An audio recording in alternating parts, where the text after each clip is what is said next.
Muy bien, vamos al libro de Apocalipsis, el capítulo 3.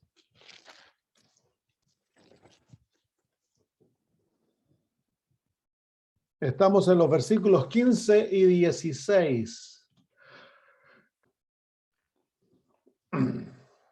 El Señor dice: yo conozco tus obras. Eso denota cuán bien el Señor nos conoce y que Él es el único que realmente nos conoce. Nosotros no nos conocemos a nosotros mismos.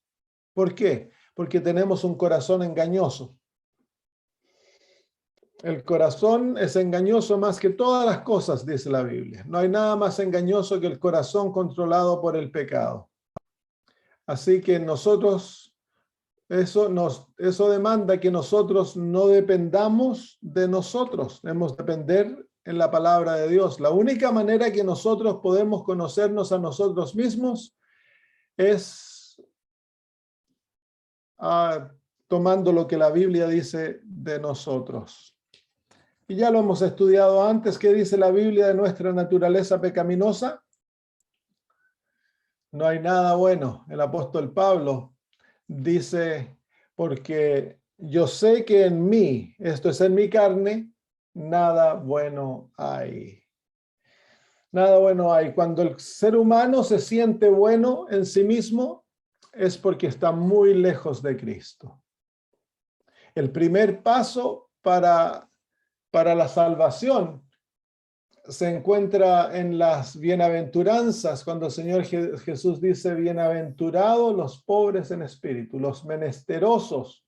La palabra traducida pobre ahí en Mateo 5 revela la condición en la cual nosotros debemos estar para poder entrar en la experiencia de la salvación. Hemos de ser mendigos, reconociendo que no tenemos nada y pidiéndolo todo de Dios. Porque tú dices, versículo 16, pero por cuanto eres tibio y no frío ni caliente, te vomitaré de mi boca. Entonces la odisea, que somos todos nosotros, está a punto de perder la experiencia de la salvación, de ser rechazado por Dios. Y quedar sin salvación. Esa es la experiencia. ¿Y por qué? Porque nosotros tenemos una experiencia tibia. Y como dijimos la semana pasada, la tibieza no es la enfermedad. La tibieza son los síntomas que muestran la enfermedad. Y ahora, ¿cómo se llama? La invitación aquí no es a mirar al hermano, no es mirar al pastor, no es mirar a los dirigentes y echarle la culpa a ellos de que la iglesia es tibia. Nosotros conformamos la iglesia. Tú y yo somos la iglesia. Y la iglesia está tibia. ¿Por qué? Porque nosotros somos tibios.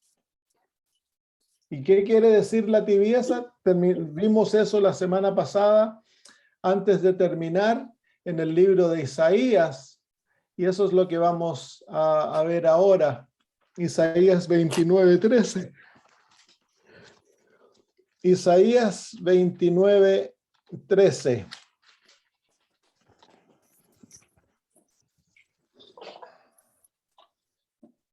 Dice pues el Señor: porque este pueblo se acerca a mí con su boca y con sus labios me honra, pero su corazón está lejos de mí, y su temor de mí no es más que un mandamiento de hombres que les ha sido enseñado. Así que ahí se encuentra la verdadera razón de la tibieza.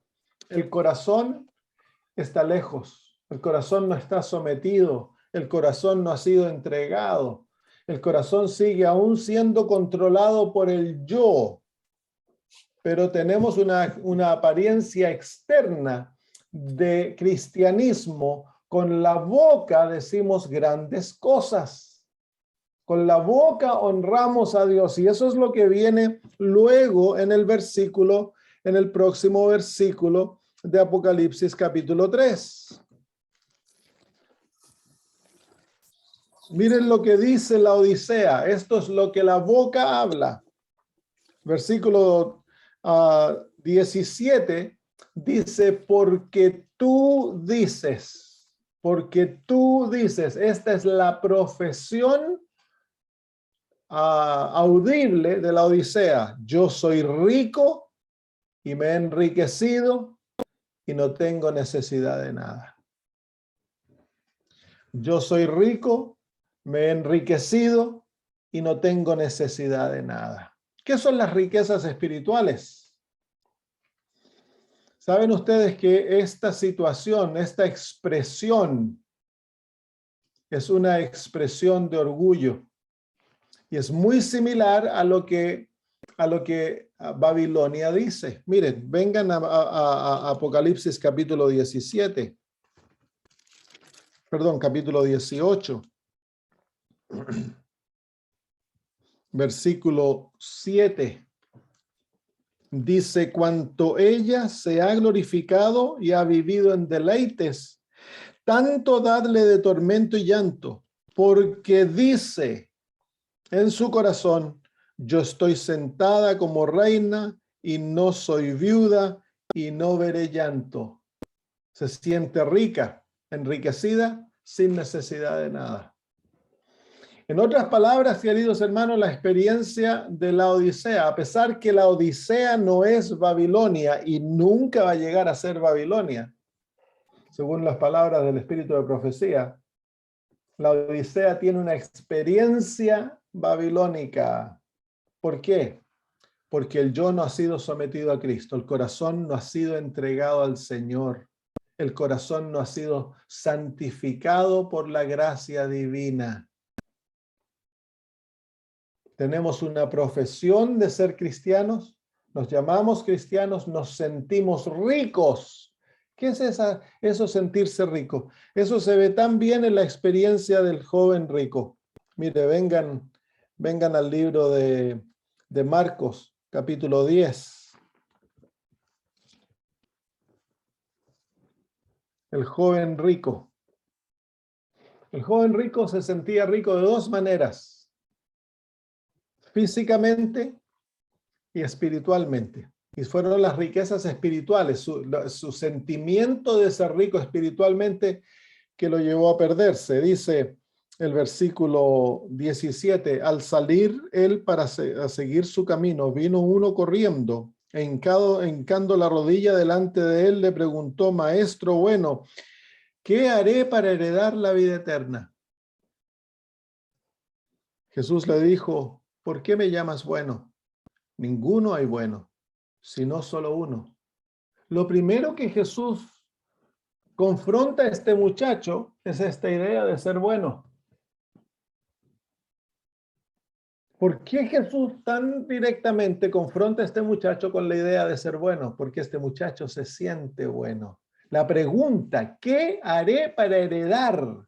La palabra heredar quiere decir que este muchacho en su mente piensa de que él es un heredero natural a la vida eterna. Se siente bueno. ¿Por qué? Por su descendencia. Él era un descendiente de Abraham, hijo de Abraham.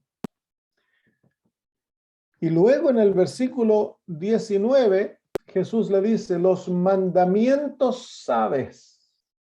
No adulteres, no mates, no hurtes, no digas falso testimonio, no defraudes, honra a tu padre y a tu madre. Y miren la respuesta del muchacho, le dice, él entonces respondiendo le dijo, maestro, todo esto lo he guardado desde mi juventud. Ahí se encuentra su sentido de riqueza espiritual. Él se cree que es obediente a los mandamientos, que ha sido siempre obediente a los mandamientos, por lo tanto, él piensa que él es un heredero natural para la vida eterna. Pero Jesús le está mostrando los mandamientos desde otra perspectiva, una perspectiva que este muchacho no entendió, no vio. Jesús le dice, nadie hay bueno, ¿No sabes los mandamientos? ¿No conoces los mandamientos? Y después le da una lista de los mandamientos. ¿Cuál es el propósito por el cual Jesús le está mostrando los mandamientos?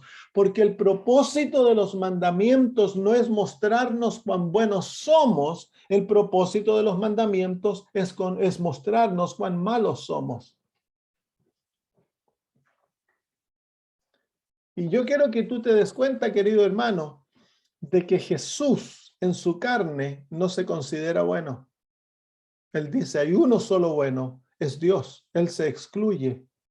Y Jesús era bueno. Pero en su humanidad, Jesús toma nuestra posición. Lleva nuestros pecados.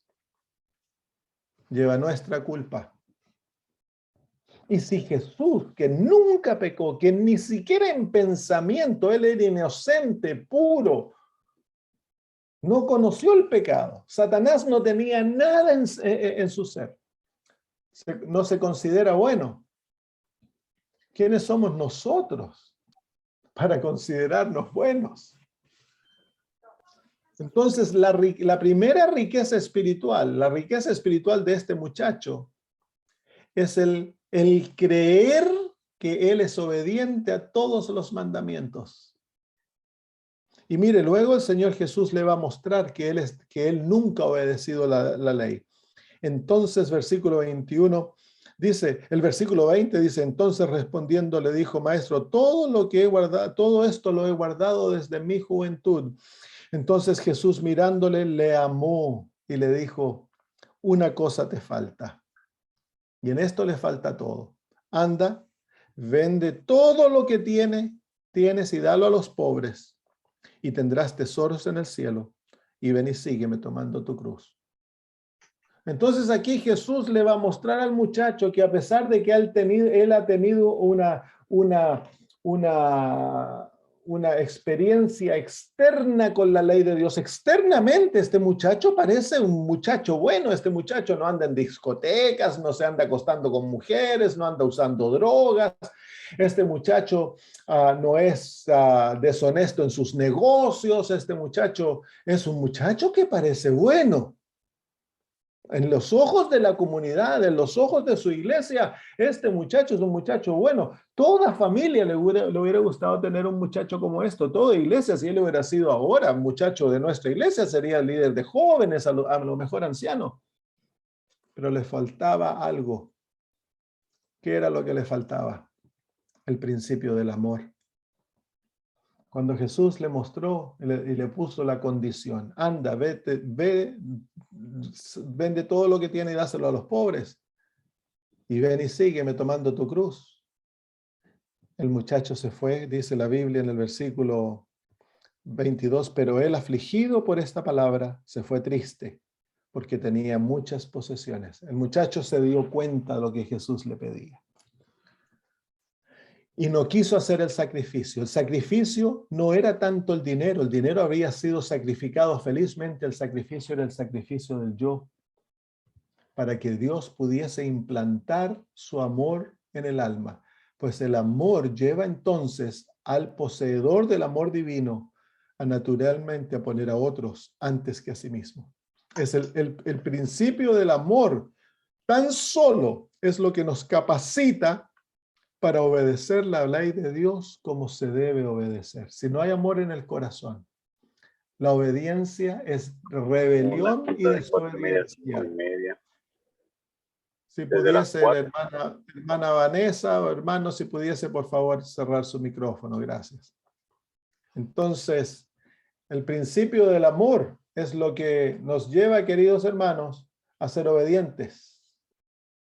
Entonces, cuando no hay amor, el corazón es exaltado, el corazón se cree bueno, el ser humano se cree la última chupada del mate, como decimos en Chile, la crema en la torta. Nos creemos bueno, como en el libro de Lucas, vemos en el capítulo 18, vemos al fariseo, dice, a unos que confiaban en sí mismos como justos. Ahí se encuentra la riqueza. Se encuentra la riqueza. espiritual en el creernos justos. ¿Y de dónde viene ese sentido de justicia? Viene de una observancia externa de la ley. Creemos que somos obedientes. Mire lo que dice. Versículo 10, 2 hombres subieron al templo a orar, uno era fariseo y el otro publicano. El fariseo puesto en pie oraba consigo mismo. Mire cómo ora, y él esto está diciéndolo dentro de sí. Dice de esta manera: Dios, te doy gracias porque no soy como los otros hombres. Se cree bueno, a los otros los ve malos. Y dice: ladrones, yo no robo; injustos, yo no soy injusto; adúlteros, yo no soy adúltero; ni a uno como este publicano. Ahí se ve que no tiene amor. Menosprecia al publicano. Este fariseo no estaría dispuesto a ayudar al publicano porque lo ve sucio, pecador, malo, y él se ve bueno. Entonces su corazón no está controlado por el amor divino. Es ese amor que nos revela nuestra condición y nos hace ver realmente quiénes somos y nos lleva a humillarnos ante Dios considerándonos malos, incapaces, no teniendo nada que darle a Dios, totalmente vacíos.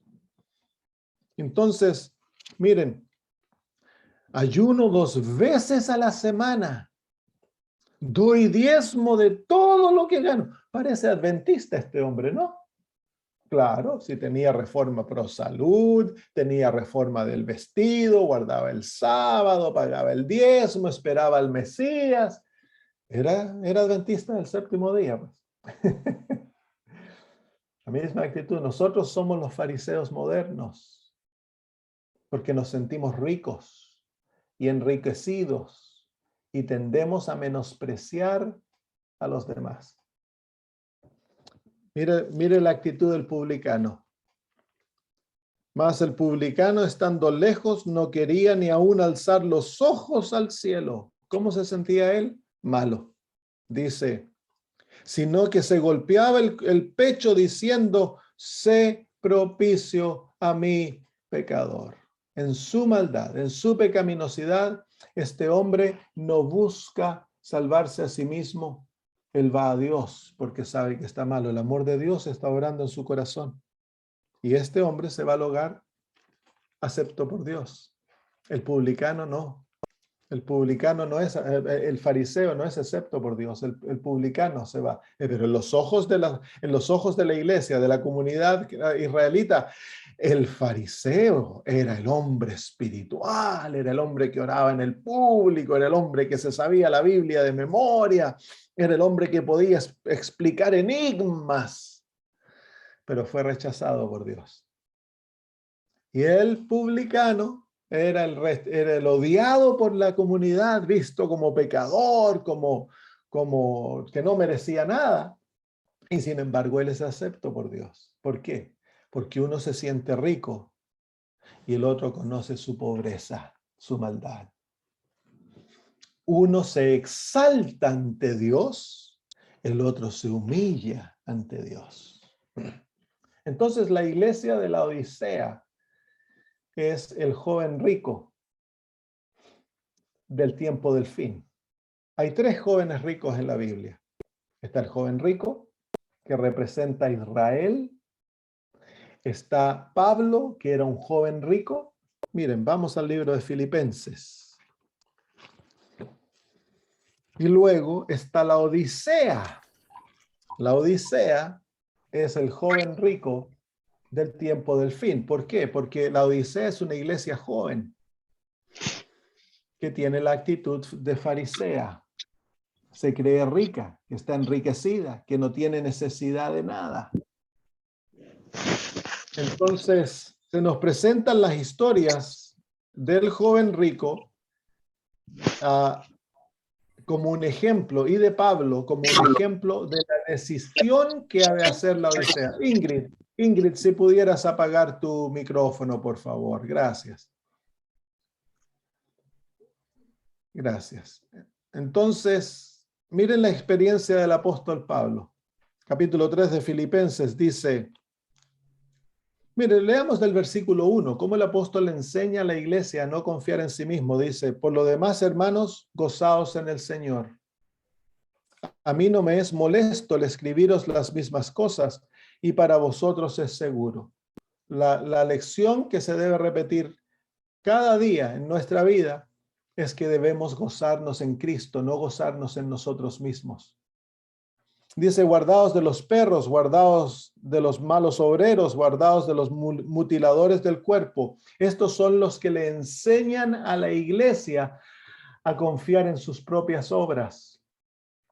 Porque nosotros somos la circuncisión, los que en espíritu servimos a Dios y nos gloriamos en Cristo Jesús. Eso significa ser cristiano.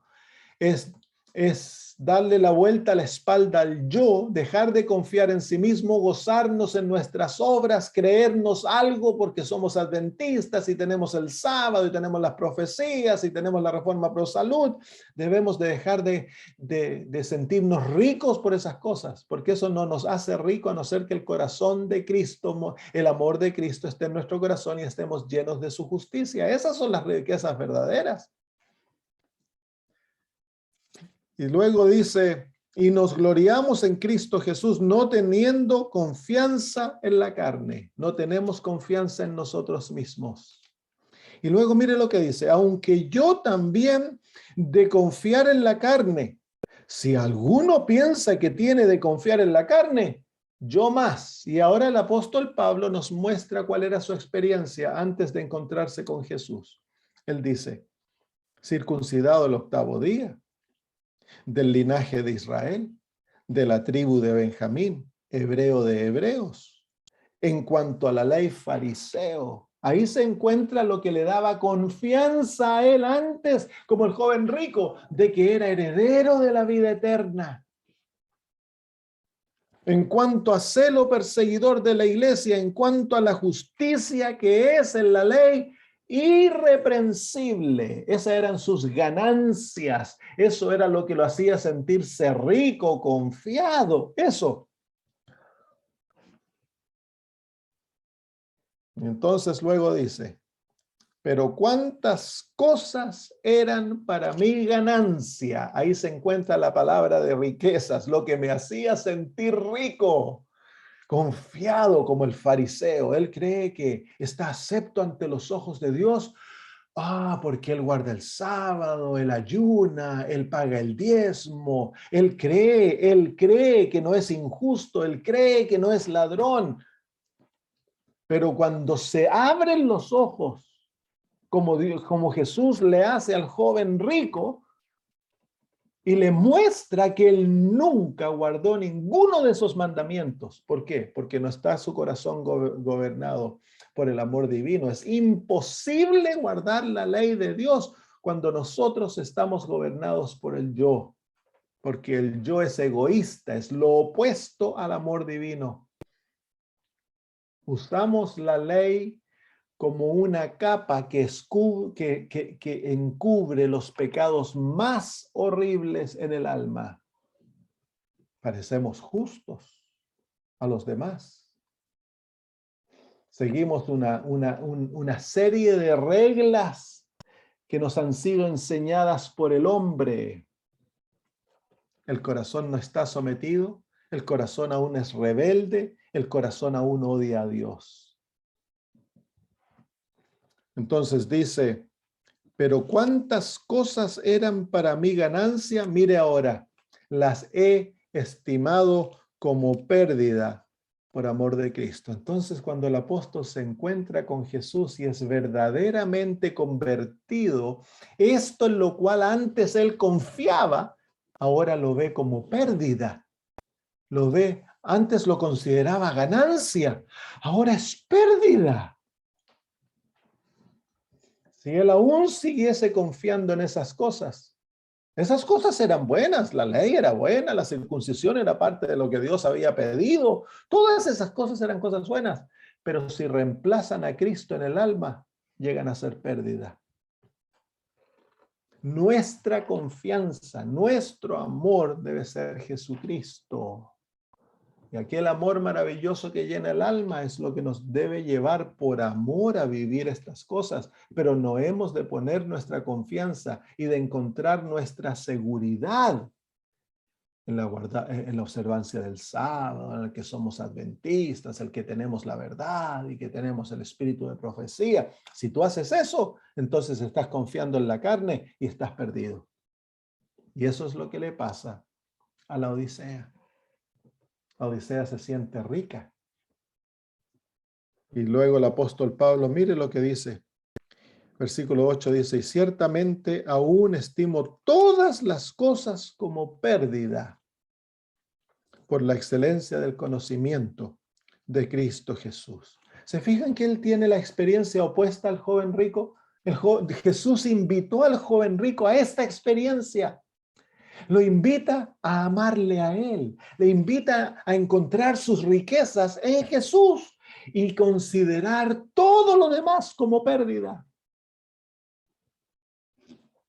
El apóstol Pablo nos dice, no tan solo perdí mi imagen de mí mismo, lo abandoné, el considerarme justo, bueno, el considerarme mejor que los demás.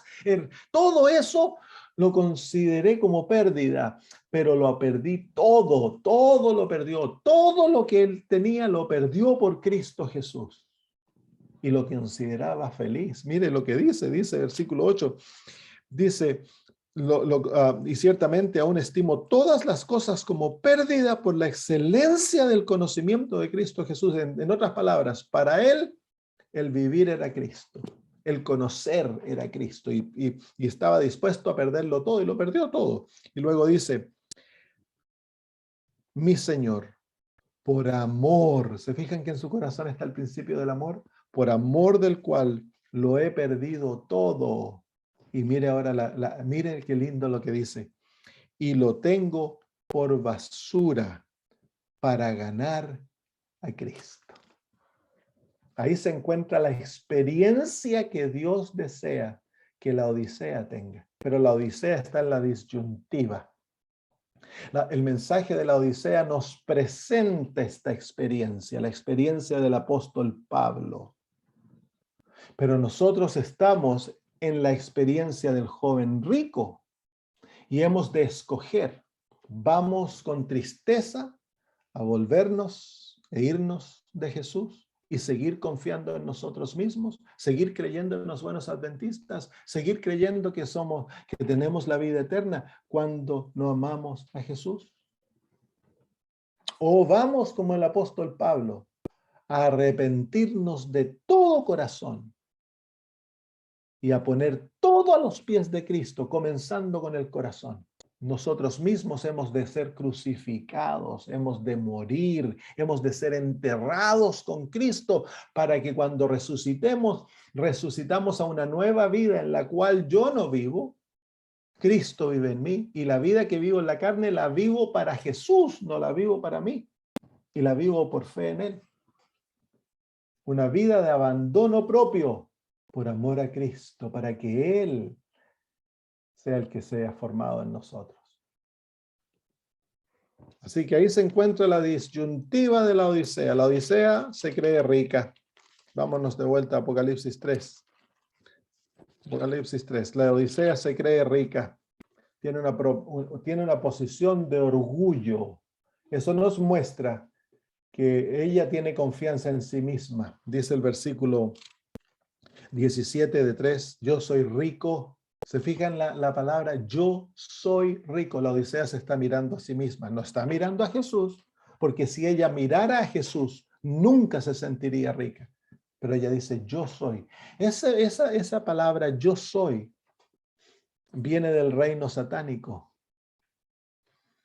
Porque aquí el primero que dijo aparte de Dios, el nombre de Dios es yo soy. Pero en el libro de Isaías, cuando se maduró el principio del pecado en el corazón de Satanás, Satanás comenzó a decir yo. Miren, vamos al capítulo 14 de Isaías. el versículo 12. Dice, ¿cómo caíste del cielo, lucero, hijo de la mañana? Cortado fuiste por tierra, tú que debilitabas a las naciones. Porque tú decías en tu corazón, yo subiré al cielo. Eso es lo que dice en el original. En la Reina Valera le sacaron el yo. Dice, subiré al cielo. El yo es entendido en la frase. Pero en el original, el yo es bien clarito. Yo subiré al cielo, en lo alto, junto a las estrellas de Dios. Yo levantaré mi trono. Y yo en el monte del testimonio me sentaré a los lados del norte. Sobre las alturas subiré, yo subiré y yo seré semejante al Altísimo. Yo. Esto nos muestra que Satanás abandonó su relación con Dios y se volvió egoísta. Ese es el origen del pecado. El egoísmo es el origen del pecado, porque en el reino de Dios, y esto lo he dicho muchas veces, en el reino de Dios el principio que gobierna es el amor. Y el amor no dice yo, el amor dice tú. Entonces, si nosotros vivimos por el principio del amor, Satanás nunca habría deseado tomar el trono de Dios, porque el principio del amor lo hubiera llevado a decir, tú, oh Dios, mereces el trono, tú, oh Dios, mereces gobernar, tú, oh Dios. Y él habría puesto a otros antes que yo, porque el amor no busca lo suyo, pero el egoísmo dice, no, yo primero, yo soy rico, yo soy importante, yo debo ser reconocido, mis palabras deben ser escuchadas. Entonces el amor, el yo nos lleva a ser orgullosos. Nos creemos mejores que los demás. Y eso es tan natural en nosotros. Vemos al drogadicto y nos sentimos como que él es peor, como el fariseo. Te doy gracias que yo no soy como los demás. Vemos al borracho y nos sentimos mejores. Y puede ser de que ese borracho en su borrachez, sabiendo que es malo, sabiendo que él no puede librarse de esa borrachera, ¿sí? Que va adelante al reino que nosotros. Porque las prostitutas y los publicanos iban al reino adelante que los fariseos y los saduceos que se creían buenos. La base de la salvación es bienaventurados los pobres en espíritu. Si nosotros nos creemos ricos, estamos perdidos. Tú puedes ser presidente de conferencia, pastor, anciano, puedes ser líder en la iglesia, puedes saberte la Biblia de memoria como el fariseo, puedes orar largas horas, puedes hacer obra misionera, ganar muchas almas. No te vale de nada a no ser que tú te sientas que tú no puedes hacer nada. Y tienes esa plena convicción. Y hermanos míos, esa convicción nunca se acaba. Mientras más cerca estamos de Cristo, la revelación del yo es más profunda y nos vemos más malos. Y eso nos lleva a escondernos más y más en Jesús.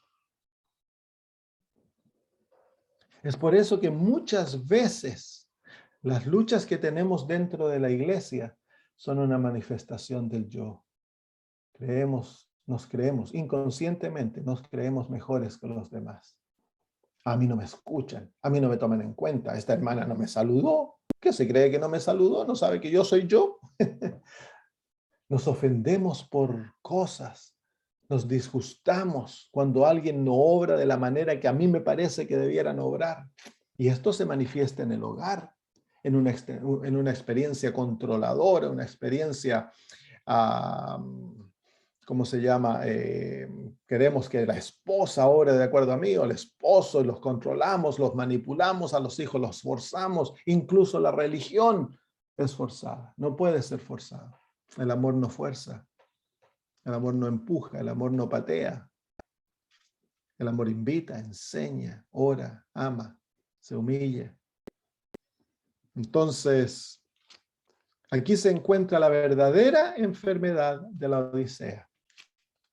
Y es revelada tanto en las palabras que ella dice en su profesión y luego en las palabras del consejo del testigo fiel. Cuando el testigo fiel nos revela nuestra verdadera situación. Nuestra verdadera situación es una de absoluta pobreza y sin embargo nosotros nos creemos ricos. Entonces nuestra tibieza es producto de una decepción. Estamos engañados, es de un engaño espiritual. Nosotros nos creemos algo que no somos. Es la misma situación de Israel. Israel se creía algo que no eran, y es por eso que cuando Cristo viene, Israel lo crucifica, porque no sintieron necesidad de Salvador. ¿Por qué? Porque se creían buenos. Habían sido engañados por sus riquezas espirituales, lo que ellos creían que eran sus riquezas. Queridos hermanos, las verdades, la ley, todo lo que tenemos, no son riquezas a no ser que primero hayamos obtenido la perla de gran precio que es Cristo Jesús. Si tú te aferras a estas cosas y confías en ellas y dejas que te hagan orgulloso, entonces en vez de ser riquezas te van a condenar, van a llegar a ser maldición para ti, porque han reemplazado el amor de Cristo en el corazón. Es un engaño terrible cuando caemos en el legalismo. En el legalismo. El legalismo no es obediencia a los 10 mandamientos tan solo. El legalismo es la actitud de tratar de ser cristianos sin un amor ferviente por Cristo Jesús. Eso es legalismo. Y en eso hay una obediencia externa, una obediencia moralista.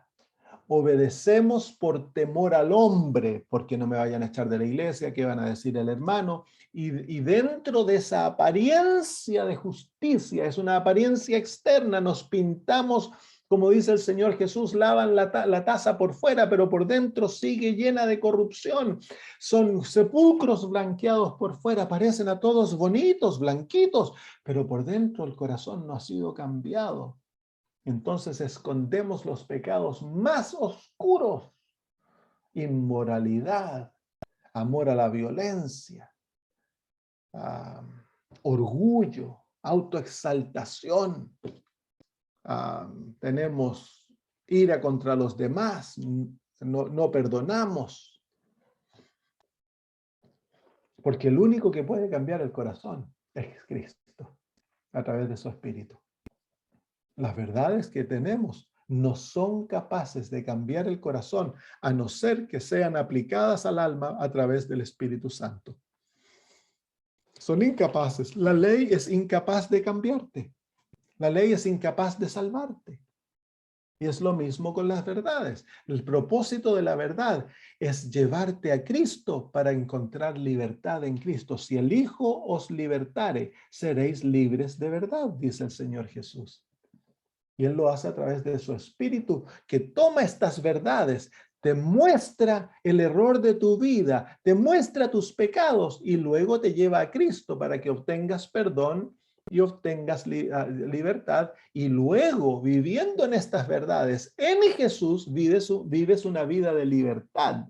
Pero si no tienes a Cristo, si no amas a Jesús, estas verdades te vuelves esclavo.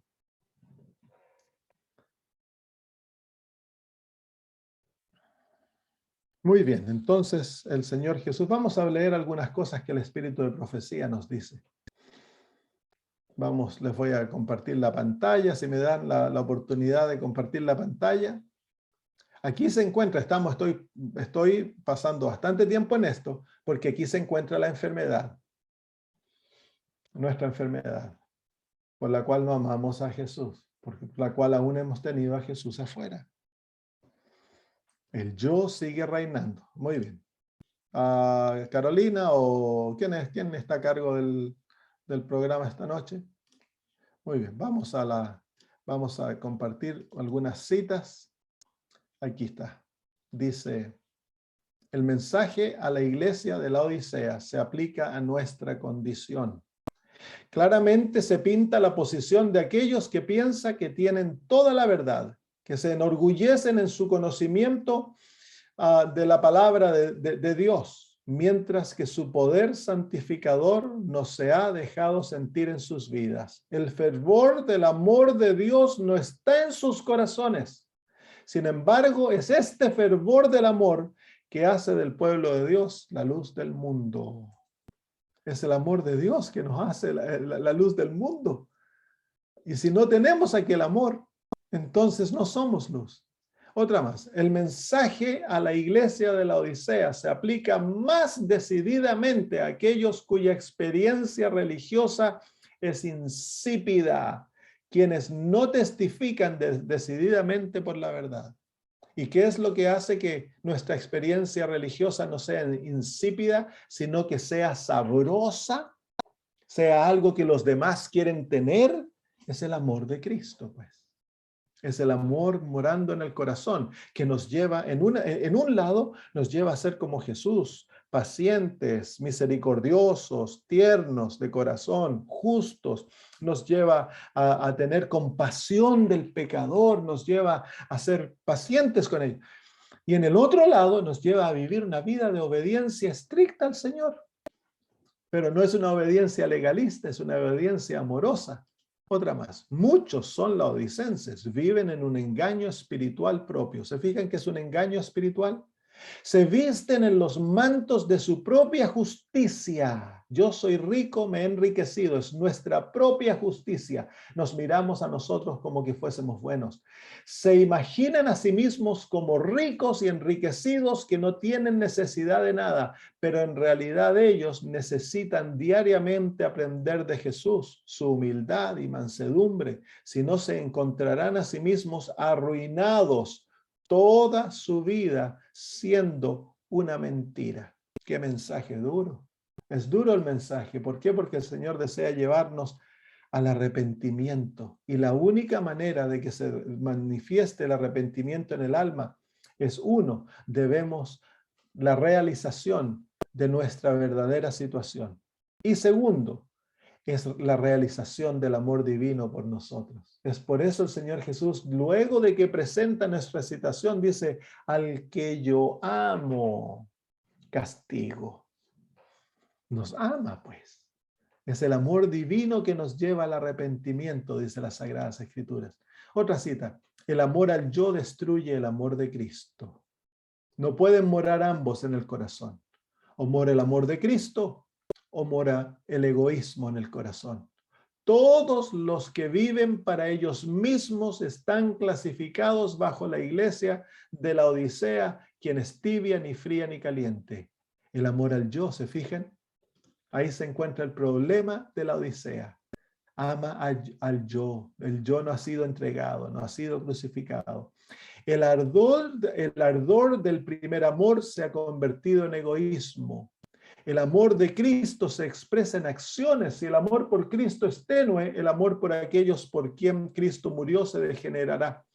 Puede haber una manifestación maravillosa de celo y ceremonias. Mientras más nos hundimos en el egoísmo, más deseo por ceremonias y celo por estas ceremonias, como se manifestó en Israel y se manifiesta en la Iglesia Católica. Celo por ceremonias y formas externas que no pueden satisfacer al alma.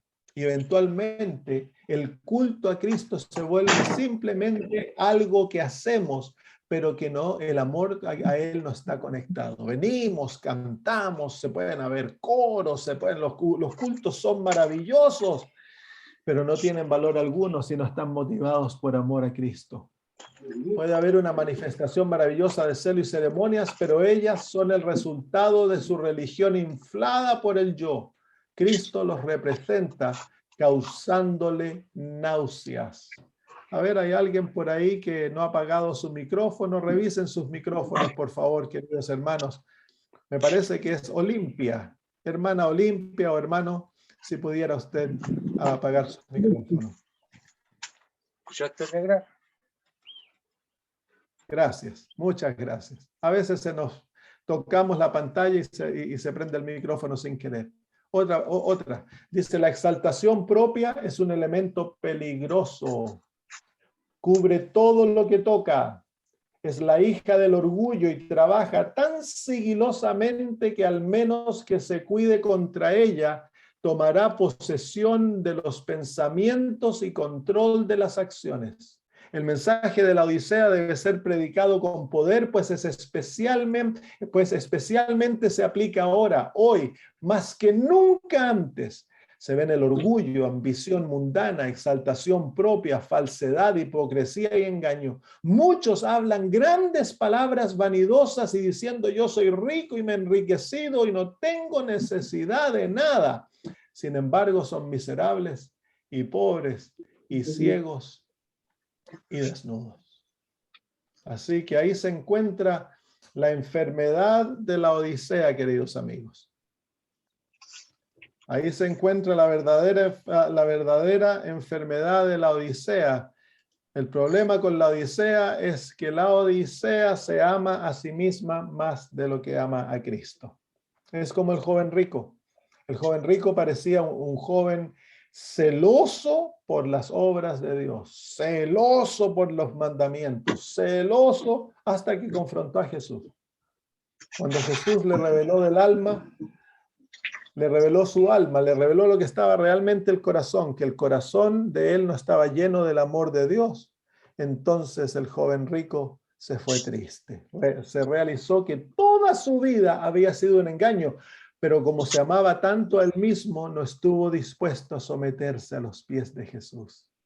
¿Saben lo triste del joven rico? Es que ese joven rico, dice la Biblia, que Dios lo amó, Jesús lo amó. Dice, era un joven, era un muchacho con calificaciones morales increíbles. Si ese joven rico se hubiera entregado a los pies de Cristo y le hubiese dicho, Señor, ayúdame, porque yo no puedo de mí mismo, si él hubiera confesado su realidad, Jesús lo hubiera invitado seguramente a ser un apóstol.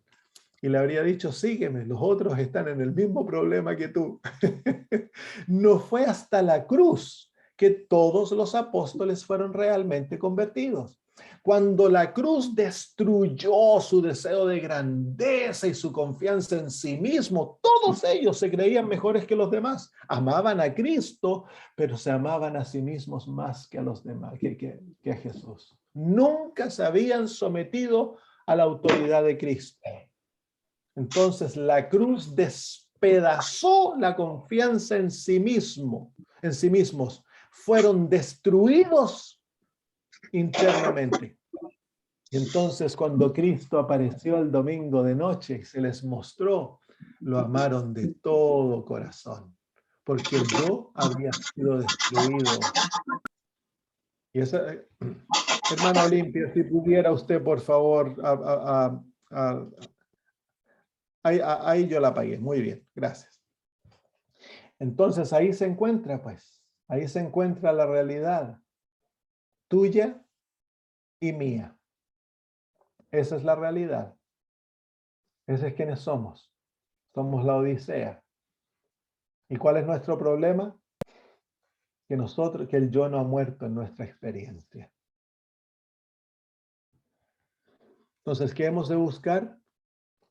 Hemos de buscar aquella experiencia con todo lo que tenemos.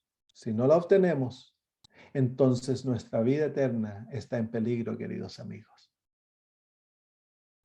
El yo ha de ser sometido a Jesús por un pacto solemne en el cual nos entregamos.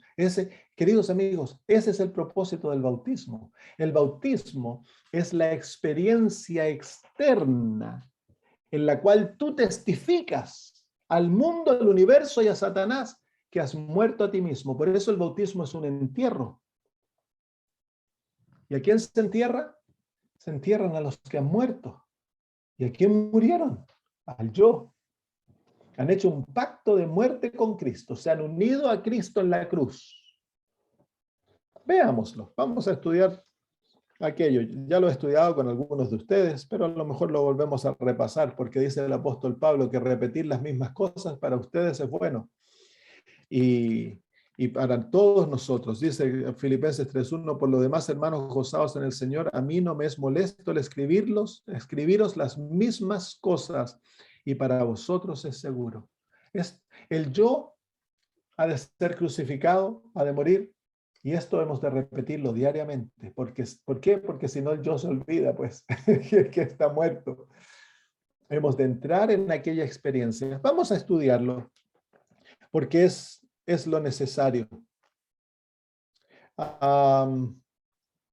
Vamos a ver lo que Jesús nos dice de nuestra verdadera situación antes de estudiar la muerte al yo. Vamos a ver la muerte al yo por un par de semanas, desde la próxima semana. Vamos al libro de Apocalipsis nuevamente, el capítulo 3, y vamos a ver el versículo 18. Esta es la verdadera condición de la Odisea. El contraste no puede ser más extremo. El engaño es tan profundo que miren el contraste que hay entre lo que la Odisea se cree de sí mismo, lo que ella dice, su profesión, y la realidad. Porque tan solo el Señor nos conoce. El Señor Jesús dice, yo conozco tus obras. Tú eres tibio, no eres frío ni caliente, porque tú dices, yo soy rico, me he enriquecido y no tengo necesidad de nada, y en ese nada se encuentra Cristo.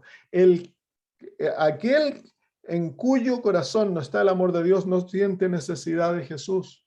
Es por eso que Israel se perdió, como nación se perdió, porque vino el Dios del cielo, apareció en su medio el Salvador, el puro, el santo, que tenía una vida maravillosa, invitándolos a la salvación. Y en vez de someterse a aquello, lo odiaron y lo crucificaron. ¿Por qué? Porque el yo estaba en el alma, pues. ¿Saben ustedes que seríamos nosotros? Seríamos los adventistas del séptimo día que crucificaríamos a Jesús si Él viniera hoy. Porque somos el Israel moderno. Dice en el versículo 18, versículo 17, la segunda parte, y no sabes. Yo conozco tus obras, mas tú no sabes. Esto es lo que tú no sabes. Entonces es imposible para nosotros llegar a la conclusión de nuestra situación si no fuese por las palabras de Jesús. Es por eso que Dios nos ha dado la Biblia, porque la Biblia es la única fuente de la verdadera verdad en el mundo. Y dice, y no sabes que tú eres desventurado, miserable, pobre, ciego y desnudo. ¿Cómo te sentirías tú si conocieras a un amigo que viene manejando un Mercedes-Benz, último modelo? O conocieras a una persona y es simpático, vestido con una ropa, pero carísima, se viste con los ternos que valen $10,000, usa relojes carísimos, zapatos brillantes. ¡Wow! Vas a su casa y la casa es increíble, maravillosa, y te habla de maravillas, que él tiene un avión personal, un yate, y tú vas, wow, este hombre sí que tiene plata, es rico. A medida que los vas conociendo, te haces más amigo de él, y eventualmente encuentras que todo lo que este hombre dice que tiene, nada es de él. Y te encuentras que realmente este hombre es pobre, es desventurado y no tiene nada, nada, nada. ¿Cómo te sentirías? Chasqueado, ¿no? ¿De dónde sacó todo eso? ¿De dónde lo obtuvo? ¿Cómo es que vive una vida de apariencias? Sin embargo, todo aquello, teníamos un amigo en Chile que él se creía rico y él hablaba riquezas y era pobre, pobre, pobre. Pero él se creía rico de todo corazón y él hablaba y él se creía sus propias mentiras. Esa es la situación de la Odisea. ¿Se fijan el contraste? Es un contraste, pero que a uno lo deja atónito. Dice, Tú dices, yo soy rico, me he enriquecido, no tengo necesidad de nada. Y Dios te dice, pero no sabes, hijo, que eres desventurado, miserable, pobre, ciego y desnudo. No hay, no hay engaño. ¿Cómo es que este pueblo ha sido engañado tan profundamente? No son los líderes que lo han engañado. Ellos no han sido engañados por las cosas que creen. Ellos han sido engañados por su perverso corazón. Se han engañado a sí mismos, nos hemos engañado a nosotros mismos, le echamos la culpa o acusamos a algunos de ser jesuitas y creemos que ese es el problema de la iglesia adventista y de los líderes que son infieles, y ahí nos ensañamos contra ellos y algunos los publican sus pecados, publican lo que han hecho y todos van, ¡ay, qué terrible! Esto es el problema de la iglesia. Si los sacáramos a esto, entonces la iglesia sería una iglesia pura. Es que el problema no son ellos, el problema somos nosotros. Para hacer que la iglesia fuese pura, la iglesia tiene que dejar de ser la Odisea, y la iglesia somos tú y yo, querido hermano. Sí, hay gente que manifiesta el problema del corazón más abierta. Tenemos infiltrados, sí, de hecho. Pero Dios no apunta a eso al problema. Dios dice que cuando llegue el tiempo, Él va a sacar la cizaña, que van a crecer juntos. La cizaña no es el problema, querido amigo. El problema es la Odisea. El que se dice ser hijo de Dios, pero el corazón no ha sido sometido a Cristo y sigue siendo enemigo de Dios en el alma. ¿Saben ustedes que la hermana White dice eso? Que el enemigo más grande. Miren, les voy a leer algunas citas aquí. Vamos a terminar con esto. Estas citas son firmes. Deme nuevamente la capacidad de compartir el host. Alguna mujer por ahí tiene el poder. Démenlo, por favor, para compartir mi pantalla.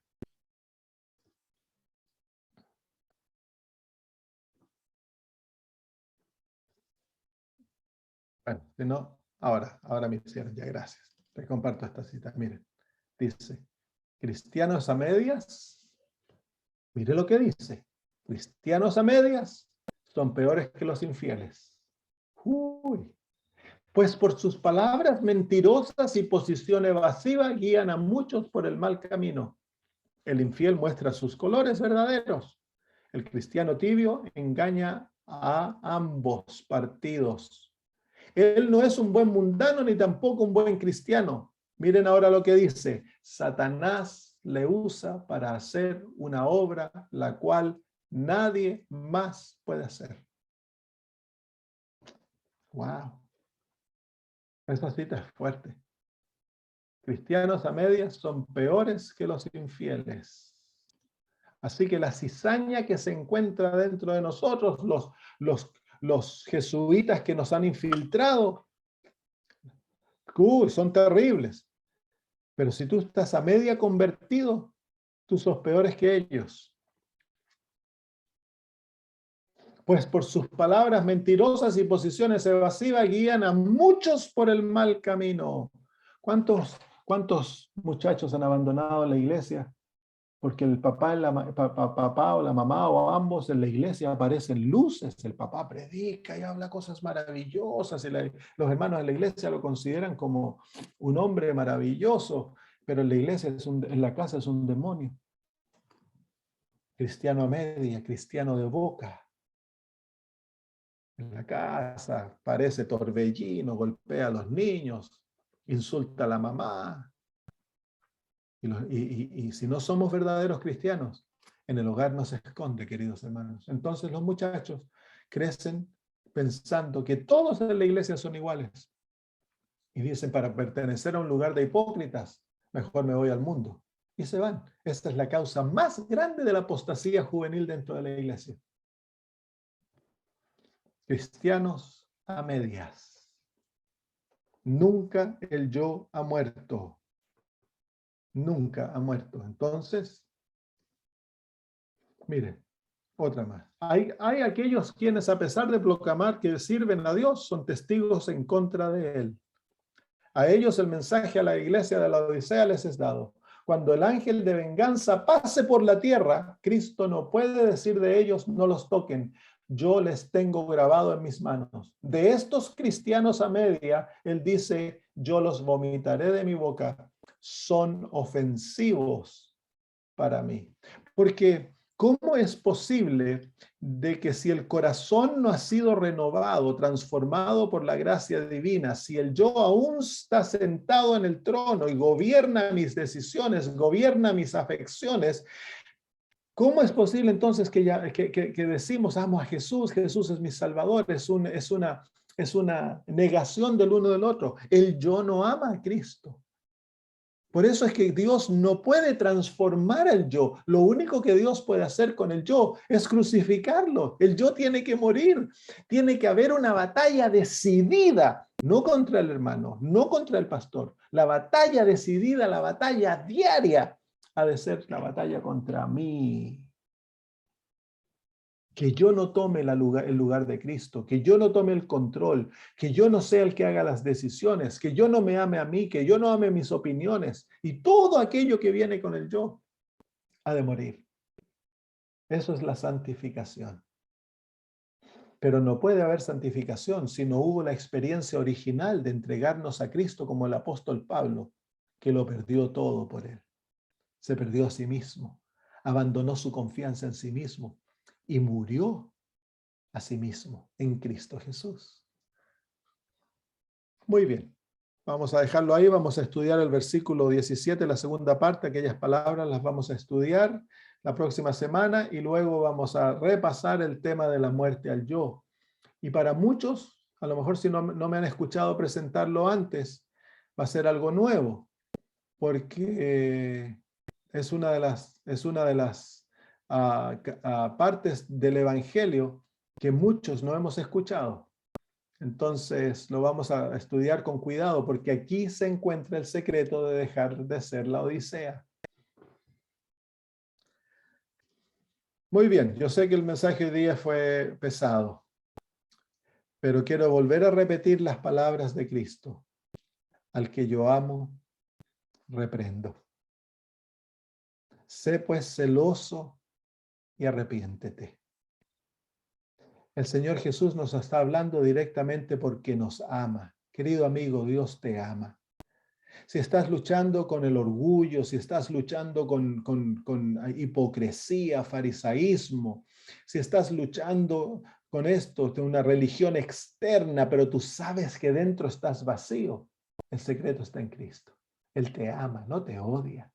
Él te ama. De tal manera amó Dios al mundo que dio a su Hijo unigénito. Dios te ama, Él ama al pecador. No importa que seas fariseo o que seas publicano o prostituta, Dios te ama y Él desea tu solución. Él desea rescatarte. Él es el que puede rescatarte. Pero para ser rescatado por Dios, tienes que entregarte de todo corazón, con todo lo que eres y todo lo que tienes a Cristo y dejar de confiar en ti mismo. Y ahí se encuentra la gran batalla de la Odisea. Hermanos míos, la enfermedad más profunda es el farisaísmo. Es el pecado más cegante porque nos hace sentir buenos. Nos creemos que somos cristianos, pero los ojos de Dios no somos. ¿Por qué? Porque un cristiano no es hecho por las cosas que él hace. El cristiano es cristiano porque Cristo vive en el alma y se ha sentado en el trono del corazón. Eso es lo que nos hace cristianos. Una relación viva con Jesús. Eso significa ser cristiano.